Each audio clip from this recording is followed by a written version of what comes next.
All right, welcome to the Ironwood Gym. Today, I'm going to go over something, talk about this little blue piece of equipment here, our little blue toy.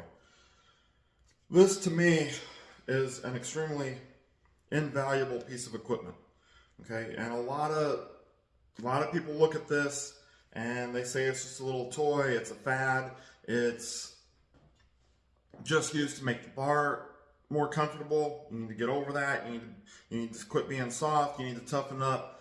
I really don't feel any of those statements are true. This first off, as far as comfort, once you get past 185, this thing is no longer comfortable. In fact, to me, it's the furthest thing from comfortable. So, or probably not the furthest, I could think of worse things, but it's pretty uncomfortable. It cuts into your neck, cuts into your traps. It leaves, if you're interested in how you look, you're going to be left with red lines, red marks where it's cut into your skin, and they're probably going to last a day or two. So it's not comfortable. It's not for looks, but it does cause a unique training effect depending upon how you lift. So, and I think I skipped it, but this is called the Manta Ray. So I don't know who makes it, but it's got the name right on the back. It's called the Manta Ray. I think it costs about $40 or $50. It's not that expensive. And if you like to use specialty bars, but don't have the money for a specialty bar, don't have access to specialty bars, this is a very good option, okay? You can throw this in your gym bag, take it to your workouts with you. You can easily store it in a corner if you have a home gym without a lot of space. So you can toss it in a corner or on a shelf somewhere and it's not gonna get in the way. I discovered this thing, well, I knew about it from quite a while back, and basically thought what everyone else did is that it's just to make the bar more comfortable, and I don't need that. But then I heard that the guys at Westside Barbell were doing this, and this is many years ago, probably 20 plus years ago, that the guys at Westside are doing it, that I definitely need to do it. And so I bought it, and I've been using it ever since. I've been using it for over 20 years. So it's been very important to my training. And I don't know if the guys at Westside are using it anymore because they got so many new pieces of equipment. They got the front squat harness, the Zercher harness, the different cambered bars. They've got the safety squat bar, all that. But I do know for me, it stayed in the program, and it has a unique training effect. So that's what I want to go over today. When you're thinking about bar placement, okay, I normally squat, being a power lifter, I normally squat with a semi-low bar position. I don't put it as low as some. It's kind of a hybrid between a low and a high bar position. But this puts the bar up even higher on your traps than a normal high bar position. So even if you're a weightlifter, this is probably going to move the bar up a little bit higher than you normally would have. The training effect from going that low bar to not just a high bar, but to the Manta Ray, which is even higher, is going to cause my upper back to fold forward, okay? I like in the safety squat bar, I like to say it kind of tosses you forward, like your whole back and your upper body kind of tosses you forward. The Manta Ray just causes you to fold, you know, right around that mid back, probably just below the shoulder blades, you just fold forward. So you have to be very strong in your back, and it helps develop that strength. It also is gonna, because of the high bar position, it's gonna move the stress more to your quads. So normally low bar squatters who sit really far back, and I'm a big advocate of that wide stance, sitting your hips way back, no anterior knee movement, or very little anterior knee movement if you have some.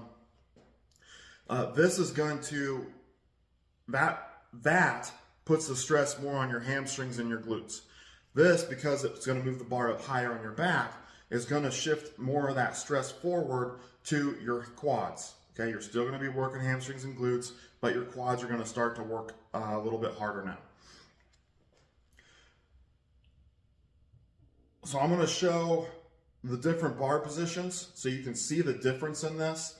And I just have the bar. I've got an empty bar here. Obviously, if you have weight on it, it's going to press it down a little bit, but you're going to get to see the difference between that low bar that I'm talking about to the regular high bar to how the difference in the Manta Ray.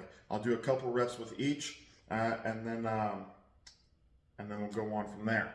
So first, this is going to be my normal low bar position. It's going to sit kind of just below the top of my traps. I don't sit all the way down, but this is what that low bar position would look like.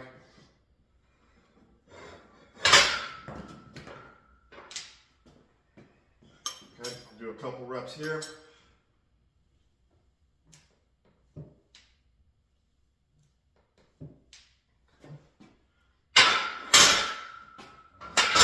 Good. Now I'll do a high bar position. The bar's going to move up just a little bit higher on my traps.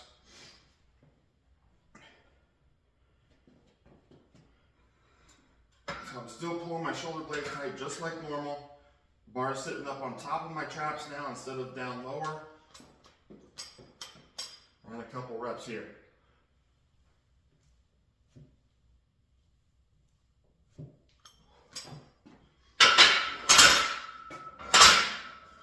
Okay, now I'll get the Manta Ray. And really simple, if there's nothing fancy to it, and you really never have any issues with it, or I never have, you're just going to snap this on the bar. Okay, you want to make sure it's centered. And whenever I start, I'm going to tip it up. Okay, I'm going to tip it up. That allows me to get into it a little bit better. And then as I sit into it, it's going to roll back on my traps and it'll sit just like it's, okay, just like normal. And you don't have to worry about this. This will turn on the bar. Okay, so as you get underneath it, it can turn even if you have a heavy load on here and you're gripping the bar tight. You don't have to roll the bar. This will move according to where you are. Okay. So I take the same grip on this as I do with a high bar squat, which is a little narrower than my lower bar grip. From here, get into it the same way. I'm still squeezing my shoulder blades together.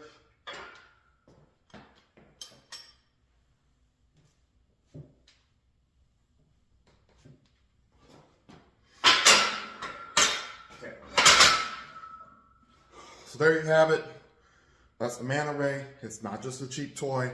It's not to make the bar more comfortable. It's to provide a different training effect that will help you build your squat. It also allows you to have access to a specialty bar, which, depending upon the gym you lift at, a lot of commercial gyms don't have specialty bars. So this gives you another option rather than just using the straight bar all the time. And it's also convenient. You know, it doesn't take up a lot of space, cheap, doesn't cost a lot. Like I said, I think it's $40 or $50, but sold to a few different companies. I think Elite FTS sells it. I'm not sure. Rogue may sell it as well. I'm not sure, but you just search for Manta Ray squat and you should be able to find it online. That is it for today. If you have any questions about how I use the Manta Ray, when I use the Manta Ray, please feel free to comment. If you have any comments or questions, let me know. If you like this video, or if you like what you're seeing on this channel, please subscribe to the channel, like the video, and of course, share it with your fellow lifters, your coaches, anyone that you think could get something out of this video. Until next time, stay strong, and I'll see you in the Ironwood Gym.